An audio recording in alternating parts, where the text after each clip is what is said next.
Here's how to play Sip, Peel, Win at Dunkin'. Just sip, peel, win. I want a doormat. Look more closely. I want a dog mat. Put on your reading glasses. I want a donut. There you go. Enjoy a large or extra-large coffee for your chance to win from millions of prizes like JetBlue travel certificates, Fandango movie tickets, or Fanatics gear. Just sip, peel, win at Dunkin'. America runs on Dunkin'. No purchase necessary. 18 plus ends 10/15/18 or while supplies last. For game, peace, and official rules, visit sippeelwin.com. TCL is a proud sponsor of the 1500 ESPN studios. TCL, America's fastest growing TV brand. For those who simply can't get enough talk about the Vikings, we present Bonus Chatter.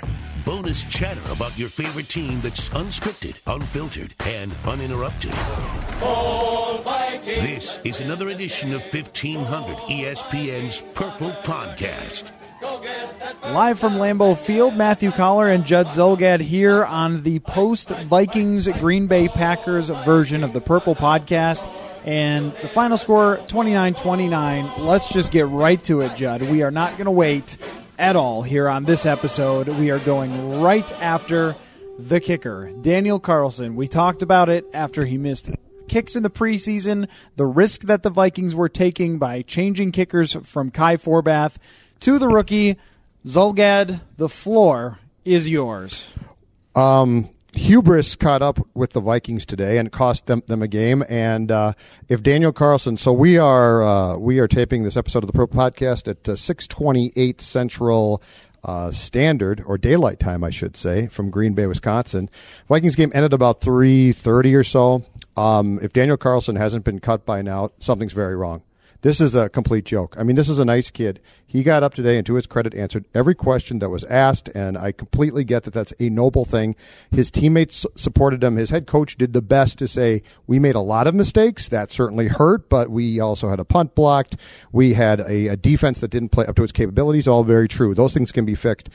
You are a team that is going after Super Bowl. You're paying a quarterback $84 million over 3 years because you've identified him as your Super Bowl quarterback, and what he did today at Lambeau Field deserves applause and was awesome. You've got a defense that didn't play great today, but it's designed to do what? Win a Super Bowl. You've got Diggs and Thielen, who are Super Bowl receivers, to saddle them with this 23-year-old kid because he's got a big leg and in 5 years might be good.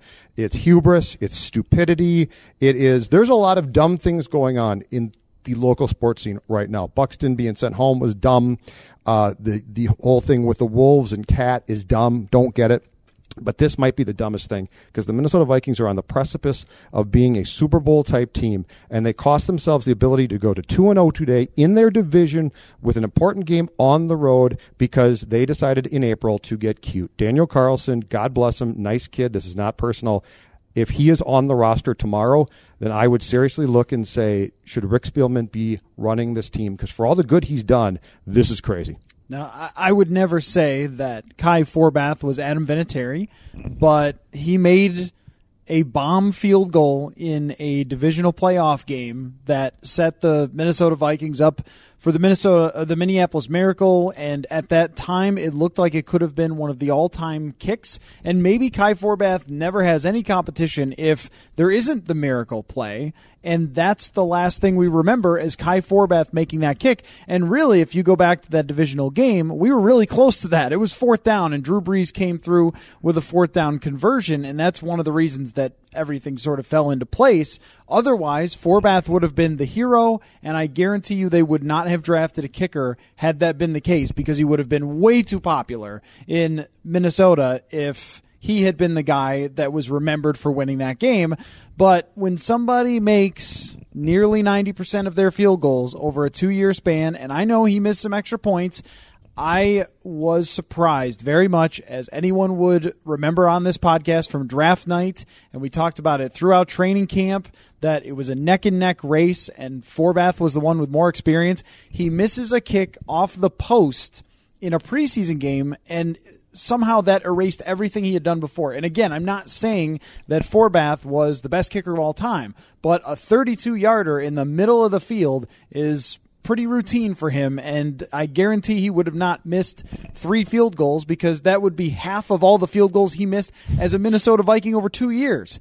And that is one thing that you can't project how a kid is going to do from college to the NFL. I mean, Roberto Aguayo was thought of as some sort of kicking savant, like this freak show coming out, the most accurate kicking prospect. He's drafted in the second round, and then teams cut him almost immediately. Mm-hmm. I mean, we went through this with Blair Walsh as well, and talking about how he had that down year as a senior season. The same thing happened with Daniel Carlson, and then here in the biggest game of this early season against the Packers on the road, you have a chance for Cousins to have a legendary performance, to endear himself to all Vikings fans with a comeback win at Lambeau, and it's a chip shot away. The other 2 field goals weren't hard, but that 32 yards from the middle of the field is a chip shot. And even Mike Zimmer said, we set it up exactly where he wanted to set it up. There really isn't, I mean, you talk about this all the time, Judd, first guesses. This one was first guessed that this could be a problem, and it reared its head today. And listen, you know what? I get it that Prefer believes that he can get his hands on these kickers and change them, and he can't. But we saw Walsh, who had a great first year, was fantastic as a rookie. Walsh eventually self-destructed. And so that was sort of a cautionary tale. And you said to yourself, okay, you drafted Blair Walsh in 2012. You won't repeat that mistake again. And they've done the exact same thing. And they got that Seattle preseason game was a warning shot across the bow. That was, Carlson missed 2 42-yard kicks in that game. Jacksonville, yeah. And you could tell at that point that he was mind bleeped. And so for them to continue to go to this well right now with a rookie kicker, it's not fair to a fan base. This franchise has been around since 1961. It's been to 4 Super Bowls, none since 1977. This is a team that has known more heartbreak and heartache than most. You have now set yourself up once again to have that, and there's no compelling case why. It's not fair to the fan base. It's not fair to Zimmer. It's not fair to the players. You have a team that should be after a Super Bowl. You don't have a team that should be developing a kicker. If you want to develop a backup left tackle or something, I might not love it, but I get it. But this is the one player who trots on the field who can absolutely, at the end of a day like this, where you have a miraculous comeback, who can make or break you, and you're relying on a guy who you can't rely upon. Tell me that that's not absolute abject stupidity, because that is, to me, that is the definition of a team that can't get out of its own way. It's Charlie Brown-like. The fact that there was no good way to project him coming out, and I have given it the stat a bunch of different times that when it was studied, undrafted kickers did better than drafted kickers because they were forced to really prove themselves in order to win jobs, and drafted kickers weren't so much. But there's no real way to look at someone's college kicking and say, oh, yeah, we can project him to the NFL. I think there's a lot of things that are different. The hashes are different. I think the pressure is probably the biggest thing. And to see that Carlson had missed against Jacksonville right after he won the job, it was concerning. And there have been a number of times where this has happened, where a guy shows in the preseason that something is off, and then that carries over. As we go forward, I would imagine that he's not going to be the kicker anymore, but I don't know, Judd. I mean, I really don't. I don't think you can do it. They might say that, okay, well, he missed a couple in that game, and that was bad, but this is our guy, and this is why we drafted him. And that's why you don't draft him, because then you feel beholden to that guy. I mean, that's exactly why you don't do it. But let's go back. So Carlson today missed 48 yards out wide right, 49 on the Vikings' first drive of OT, wide right. Now, that kick would not have ended the game, but it would have given the Vikings the lead, and the subsequent drive from the Packers stalled out, so the game at that point would have been done. And then, of course, the game's not done at that point, so we've already talked about the wide right 35-yard attempt. Let's go back to the 48-yard wide right attempt, and I'm going to give you what the conditions were today at Lambeau Field. 80 degrees at kickoff. The wind was coming out of the south at 5 miles per hour. Now, go back, folks, and watch the first miss. That ball is going towards Madison, Wisconsin. That is, I'll tell you exactly what that is, and this is predictable. That is Blair Walsh against the Titans week 1 a couple of years ago. It's the same kick. It's not that he's missing. It's that he has no idea where the ball is going. And it's at that point in time that if you are a responsible GM, special teams coach, or hell, coach at that point, you have to say, This is not going to work unless I honestly don't care that much about my season. Okay, let's move forward to another thing that drove everyone crazy and had Twitter bouncing back and forth. The referees. Yes. I don't know where to start with this, because if we started going through all the calls that were either frustrating or confusing, I think that we would have a really long podcast and we wouldn't get back to Minnesota until very late tonight. So let's just go with the two that were the most noticeable, the roughing penalties, one against Eric Hendricks, the other against Clay Matthews, and nobody understood either one of those. And I thought that the most embarrassing part was in the pool report, in which a reporter goes and talks to the referee. He gave no explanation whatsoever. There was no, here's how this worked, and let me explain it to you. It was just, that's the call, that's the penalty. And to have referees making these calls and have neither coach understand them, neither fan base understand them, neither media understand them, everyone's angry about them and can't make any sense of it, and the one guy who should be able to explain it has nothing to say. Because they don't know. And this goes back to, so we thought through 2 weeks of the exhibition schedule, we thought that the main problem was going to be what? The lead with the head rule. So I hit you with my helmet and I'm ejected or I get a 15-yard penalty. And so far, that's been pretty clear cut. We've seen that. Sendejo did that today. They called it immediately. They were 1,000% right. But what's completely unclear now, and what the coaches don't understand and what the referees don't, in my opinion, get, and I don't even fault them, because once again, this is a league that just puts in rules. The Aaron Rodgers rule of we're going to emphasize that if you put your weight on the quarterback as you come down, it's a penalty. But Tony Correni, the head referee today, when asked about the call on Clay Matthews against Cousins, said that wasn't the rule at all. He said he picked him up and slammed him. So that's the old rule. These guys, it's long story short, I honestly think, and this has been true for a while, but every year it's true with one or two things. These referees are paralyzed by the fear of the league office calling them on Monday and saying, Aaron got hit hard. Why didn't you call it? And there's so many damn rules in this league now, and there's so many things that in live speed these guys are supposed to look for. Coller, I don't think they've got a chance. And so, yes, it's disturbing that they can't get these calls right, but I think this starts in New York, not with Correnti and the officials that we saw today. No, you're totally right. And it's just that all I want to know is why. And when you go to the referee after the game and he won't tell you, that makes it worse for me. That he's out there making a call that really impacted this game. I mean, two that really impacted the game. But think about from the Packers' perspective here. I mean, they're looking at a tie that they should have won. Kirk threw an interception on that play. And there's a penalty that nobody can quite make sense of. He brought him to the ground. This was almost the same hit as Sheldon Richardson had last week and got called for, and nobody understood, including Sheldon Richardson. But the league said that call was absolutely right. They fined him $20,000, yes. And he still doesn't understand what he did wrong. So this makes it even worse, that normally players will have some sense for what they did, and sometimes they play coy, but you can usually get an answer from everybody. And I didn't want to be the freak-out person with the safeties hitting wide receivers, because that's what we were all freaking out about at first. Yes. And I thought, like you said, today's penalty was exactly right on Sendejo hitting the wide receiver. But when it came to how the quarterbacks are being hit and the flags that are flying, I don't think Kendricks was. And I saw that Mike Pereira tweeted that Kendricks' penalty shouldn't have happened. And I don't think that Clay Matthews was either. But the issue, I don't even know the definition. So what am I supposed to say? So I asked Zimmer after today's game. I said, how do you coach this now? How do you coach your guys to hit quarterbacks? And he said it's very difficult. He said there's a strike zone in which he thinks they can be hit, but you can't hit them in the head. Because of Brady, you can't hit them in the knees.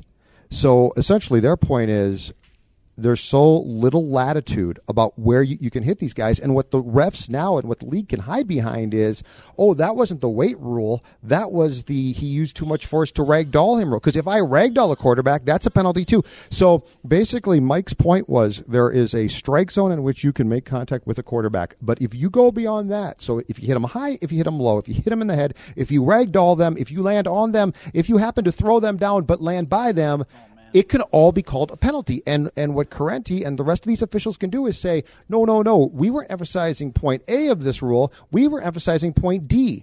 And it's really hard at this point to be like, what the hell? But this is something that the league has to straighten out. And it always goes back to what I've said, is that the league decides, they look at the Rodgers play in slow motion 87 times over cocktails in March, and they're like, we got to crack down on that. Aaron can't be hurt. And so in slow motion, they're like, here's the ideal scenario.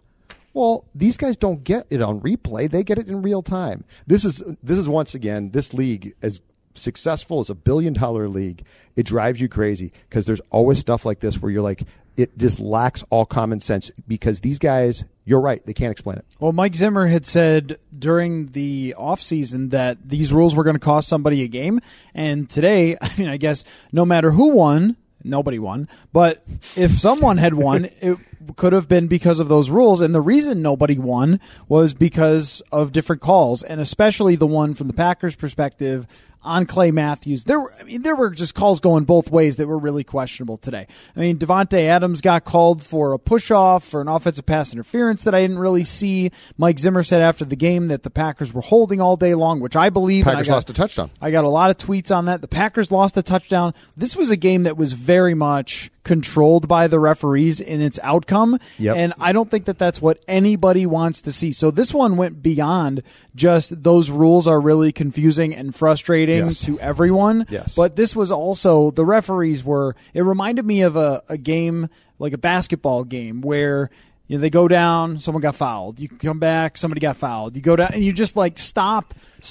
There will be things that happen, but you can't call everything. And it felt like today they were trying to call everything, and it drove me crazy. So this one, I don't know what anybody's supposed to do. This is kind of like the kicker in a way. It's almost like, what are we supposed to say about it other than that it was bad, but it's deciding games, and that's become a problem. Right. And I don't know. Are they going to change it, though? I mean, I think they're just going to keep going this way. I think when it comes to roughing the passer, there has to be clarity. I think they've got to provide some clarity on what's what, because last week the league came out, I believe it was, if my math is right on this, I believe there were 14 week one roughing the passer calls, and they came out, and 5 of the 15 were for landing with excessive weight, which I love because you don't know what the weight is.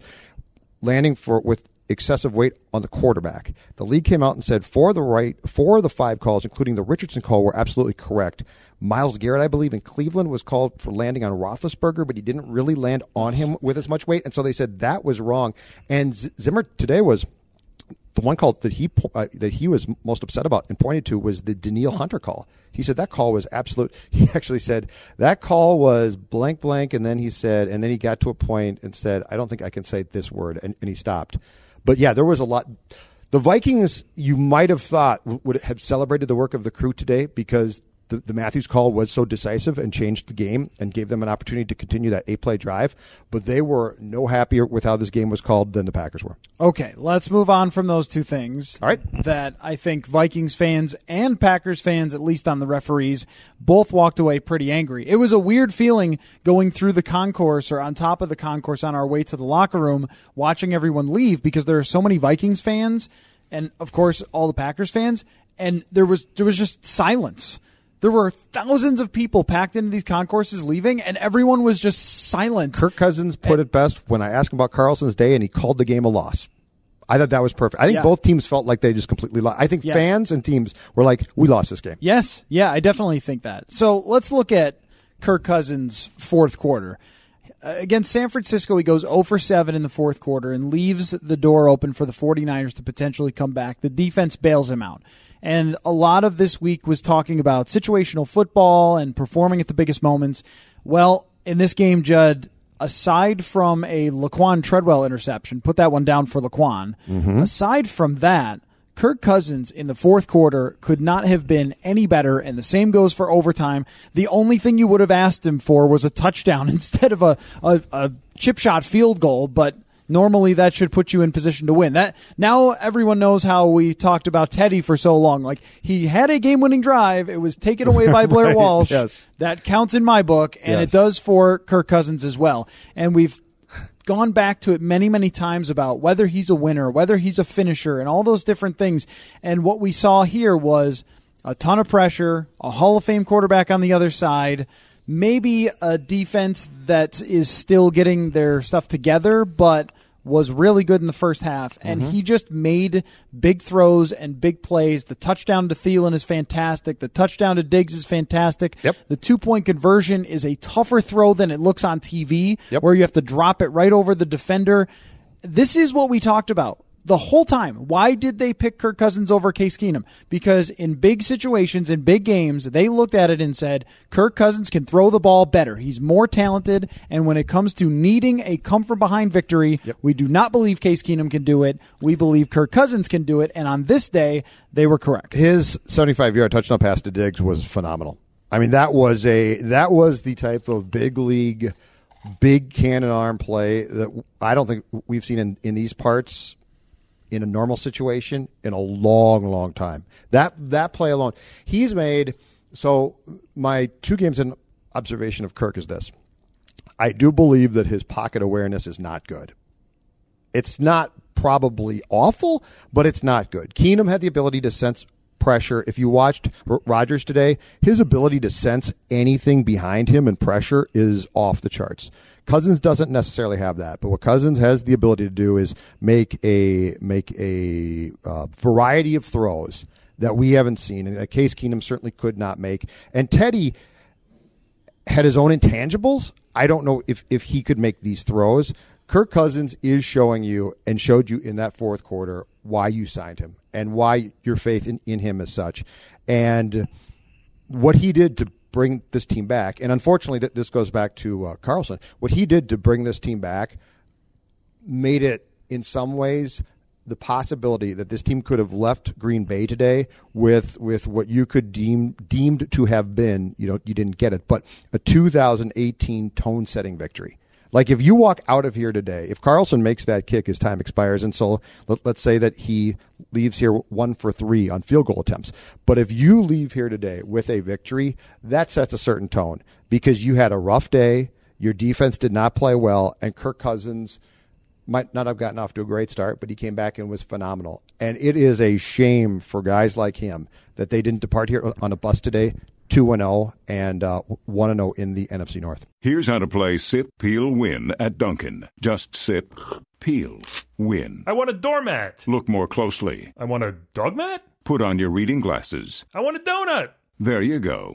Enjoy a large or extra-large coffee for your chance to win from millions of prizes like JetBlue travel certificates, Fandango movie tickets, or Fanatics gear. Just sip, peel, win at Dunkin'. America runs on Dunkin'. No purchase necessary. 18 plus ends 10/15/18 or while supplies last. For game, peace, and official rules, visit sippeelwin.com. It really is funny, though, about situations, and this is what I wrote about for today's kind of big feature coming into the game and how we analyze them and how many things go into somebody who has a comeback victory or something like that. Because if Clay Matthews doesn't get a penalty on that play, it's an interception. Yep. And that was a bad throw. That was just heaving it up to nobody on a complete ill-advised throw. So I think some of the things that we talk about with Cousins, where he will try too hard to make the big throw when he's got pressure coming on him, which is what happened on that play, or that he has the struggles with pocket awareness. There's a play where Rashad Hill just barely gets a hand on a guy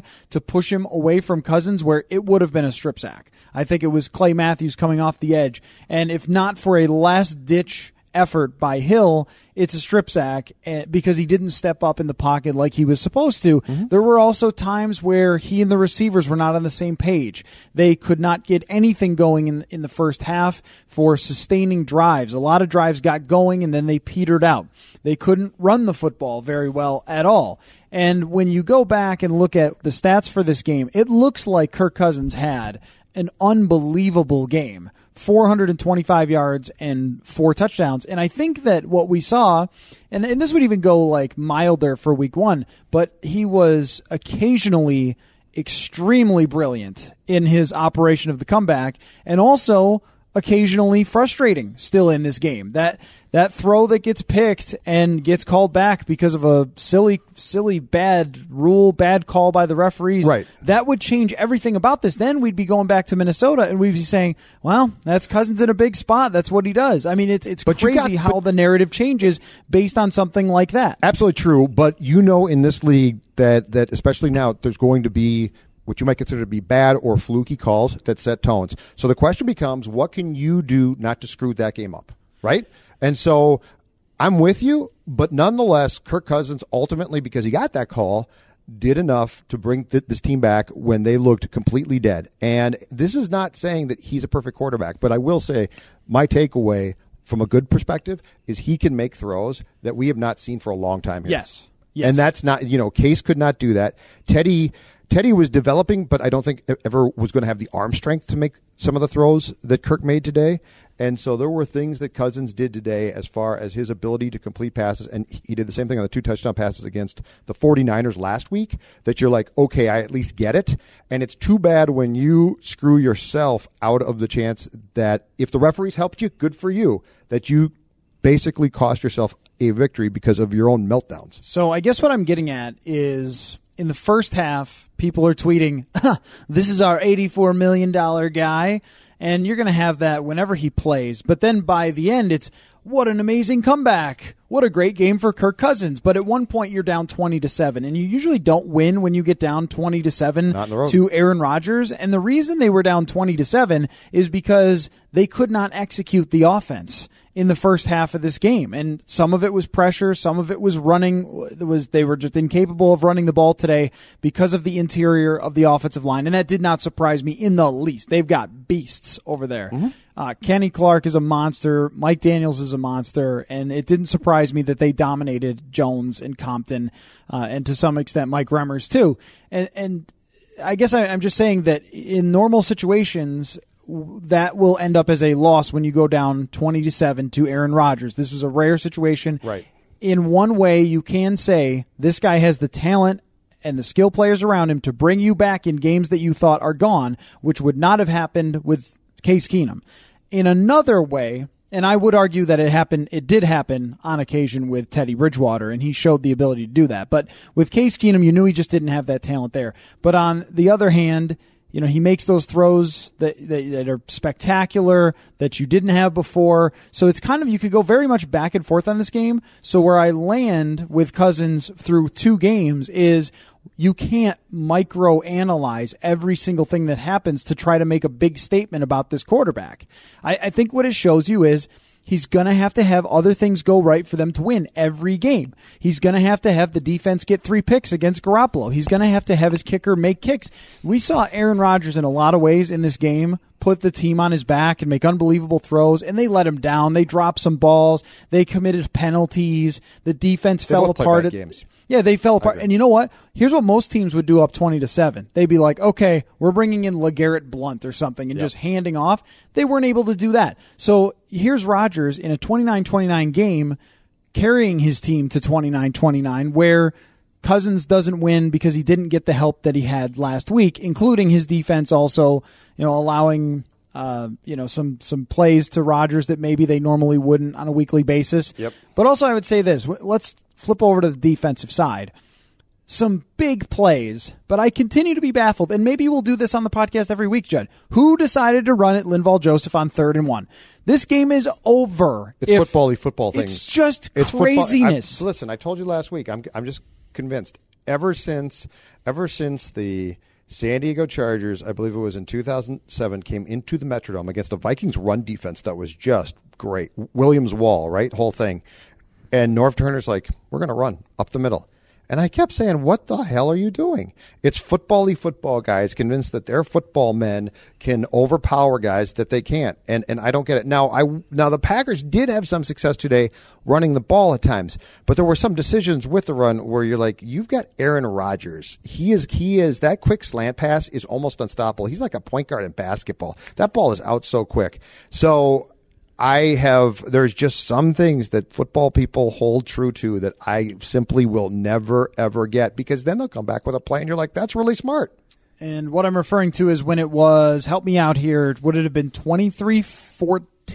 Yeah, they ran at that time. Yeah, then they ran it, and it was a quick handoff, and they tried to go up the middle, and the guy went right into Linval Joseph. And Linval Joseph is one of the top 3 to 5 players at his position in the entire NFL. At the nose tackle position, he's the premier player, and even as a defensive tackle, one of the elite players overall, including all your pass rushers. He's that good. Here it is. Here it is, 3rd and 2 from the Vikings 12 with 8:16 left. Williams, right guard, for -1 yard, That's stopped by crazy. Joseph and Kendricks, and then Mason Crosby came on to attempt and ultimately made a 31-yard field goal to make it 23-14. I can't That was it. fathom looking over at the other side of the field and seeing Sheldon Richardson and Linval Joseph and saying, you know what we should do to get these 2 yards? We should go right at those 2 Pro Bowl, all-world type of players, and I'm sure that we'll be fine. It really blows my mind when it comes to teams week after week doing that. We saw San Francisco do that at times. They were running the ball in the fourth quarter. What are you doing? So there were times, I think, where the Packers shot themselves in the foot.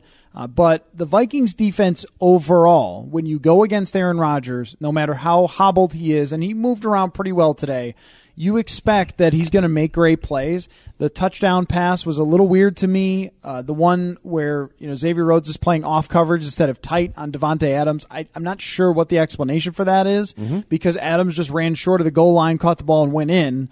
It was that easy. Like, was someone else supposed to be over there? Was someone supposed to be zone underneath to try and bait him into that throw?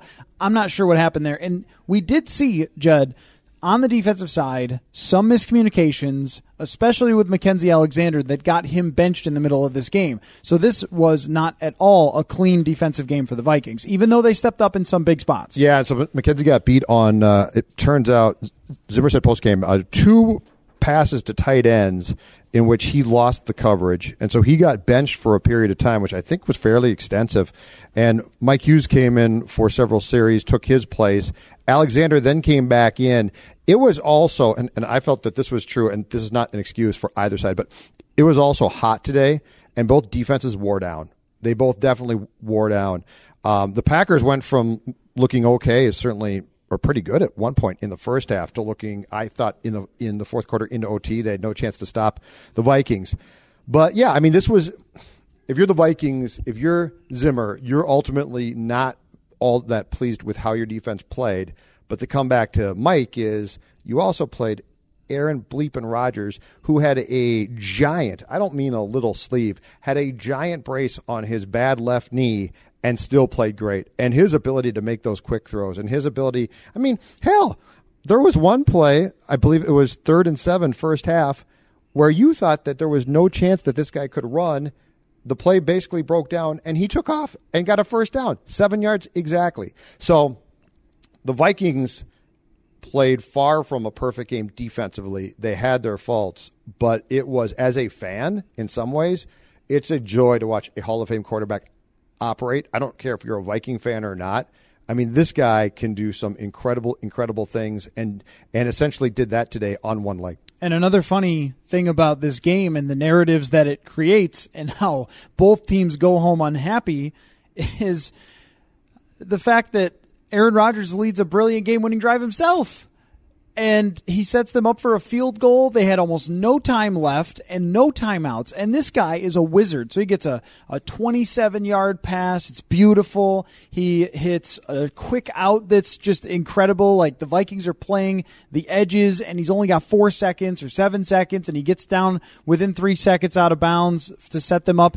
And then Mason Crosby hits the first one, but they iced him, and he misses the second one. I mean, this game, if we pull back and look at this game as a whole, Judd, and I mentioned this to Brian O'Neill after when I was talking to him in the locker room, just, hey, you'll never forget this one, buddy. And this is one of the, I think, classic and most memorable games between these two teams, to see them go back and forth like this. And this is exactly what you hope for, is a dramatic game that does have the back and forth and the great performances and Vikings defense and Aaron Rodgers. And to have it end in a tie, I think that people like you and I, who don't really care which way it goes, we're like, wow, what a game. That was crazy.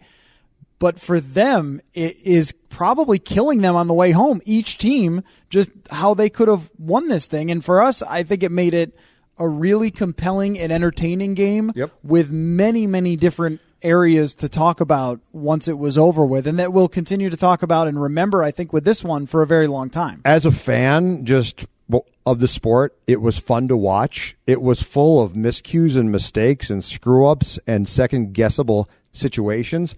But I honestly felt when Carlson missed that last field goal, Matthew, I thought to myself, you know what? Good. This deserves to be a tie because neither team deserves to win because of what you talked about. There were so many opportunities for both these teams to grab this game by the throat. I mean, the Packers had this game. And the Vikings in overtime had this game at least twice. And so, yes, I think the players and fans feel like this is a loss, but in some ways I feel it's incredibly fitting for a game this messy and convoluted to end in a tie. Neither team played great. The officials were probably bad. Everybody probably deserved exactly what they got, which is this sort of crazy, nuts 29-29 tie. I also think that we try to take away things all the time from games. What can we learn from it? Even though it's the tiniest sample, it's just one game and sometimes things happen.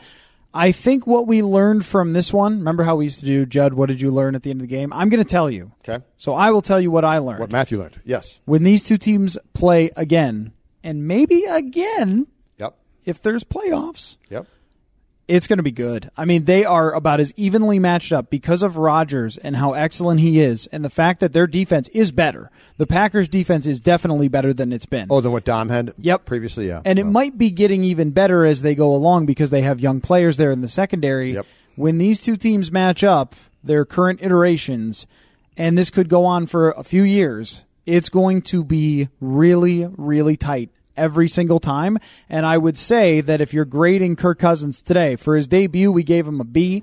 Sage Rosenfels gave him a solid B. I think it's the same today, but I would say a B passes the test. Can he come to Lambeau and play well? Yep. Can he lead a game-winning drive at Lambeau Field?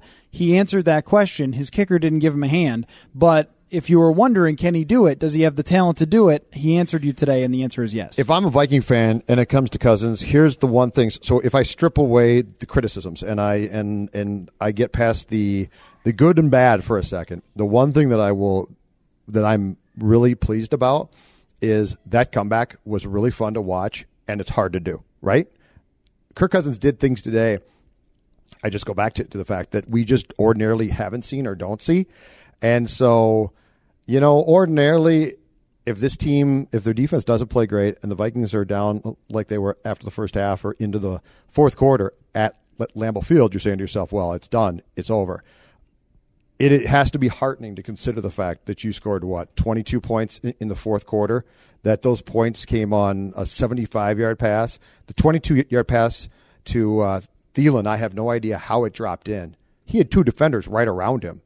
And watching a quarterback who can throw the ball like Cousins, when he's going well at least, operate with guys like Diggs and Thielen is great fun. So if I'm going to, for 1 second, put aside the bad, I do think you saw a glimpse today in what this quarterback is capable of doing when things start to go well. And it at least is going to give you hope that there's not going to be a lot of games where you're just done. Like Philadelphia. We knew that NFC Championship game was done when? Second quarter? We're like, this game's over. This is, you're Case Keenum ain't bringing you back. You're done. So your hope would be that you have found a quarterback who can at least, if nothing else, from a fan's perspective, always make it interesting. All right, that's it from Lambeau. We are headed back home. Oh, one thing quick. Okay, go ahead. What should the concern about Rashad Hill at right tackle be with that ankle that caused him to miss the rest of the game? Because Brian O'Neill's not exactly a savvy veteran, and I think it's a big ask to go from saying, can you be the backup right tackle, to actually starting, although starting as Buffalo might be doable. Yeah, I think that he is necessary for them at this point, but not irreplaceable by Brian O'Neill. I put it that way. I think that O'Neill isn't ready entirely to take on the load, especially when they get into some of those really tough edge rushers, which they didn't face today, but they faced good talent, and they won't face next week. They won't face anything next week. And even in Los Angeles, it's up the middle. Yep. And the same thing, but Philadelphia, you get to there and they got 5 edge rushers or something who are coming after you, and that's where you really need to be sure. So, I think that O'Neal showed us today that he can handle himself, and he played fairly well. And I'll have to go back and look at it, and we'll give you the analyses. He got backed up a few times physically, but I don't think he got embarrassed, if that makes sense. Yeah. No, I agree. Yeah, I mean, I thought that Kirk did not have a ton of pressure on him in that fourth quarter. that he was able to drop back and make throws, and if O'Neal had been getting smoked time after time, we would have noticed more. Right. And that's all I can really say without having focused on him on every play like I will when I go back and look at it. But I think what O'Neal showed us in the preseason is he's not like a bumbling fool out there. I mean, he just needs a lot of technique work. He needs a little more weight and strength. But I think he has very high-end potential, and from talking with him, he is a smart kid who understands that he's not there yet. I think that he could grow into that role, and maybe even by the end of the year, they would probably prefer that Rashad Hill is healthy, though. Mm-hmm. Makes sense. That's where we'll end it. We'll have updates on whether O'Neal is going to have to play next week or not, and we will lead into what should be one of the biggest wins for the Vikings, or one of the games that we go into most certain about. But we will break that down as we go along. So thank you all for listening to the Purple Podcast. Here's how to play Sip, Peel, Win at Dunkin'. Just sip, peel, win. I want a doormat. Look more closely. I want a dog mat. Put on your reading glasses. I want a donut. There you go. Enjoy a large or extra-large coffee for your chance to win from millions of prizes, like JetBlue travel certificates, Fandango movie tickets, or Fanatics gear. Just sip, peel, win at Dunkin'. America runs on Dunkin'. No purchase necessary. 18 plus, ends 10/15/18, or while supplies last. For game, peace, and official rules, visit sippeelwin.com. Deadly storm. I'm Tim McGuire with an AP News Minute. At least 4 deaths are reported since Hurricane Florence hit the North Carolina and South Carolina coast. And while the storm has been downgraded to a tropical storm, the National Hurricane Center's Ed Rappaport says the heavy rain continues. There are a couple pockets already down near Wilmington and up near New Bern and Morehead City that have had over 20 inches of rain. Hundreds of people have been rescued in and around New Bern, North Carolina. Sadie Marie Holt tells WTVD her boat ride from her flooded home early this morning was harrowing. The wind was so hard, the waters was so hard that trying to get out, we got thrown into trailers, we got thrown into mailboxes, houses. In New Bern alone, some 4,300 homes and 300 businesses known to be damaged. The count is expected to increase significantly. Florence is at a near standstill and will be in place through sometime tomorrow. I'm Tim McGuire.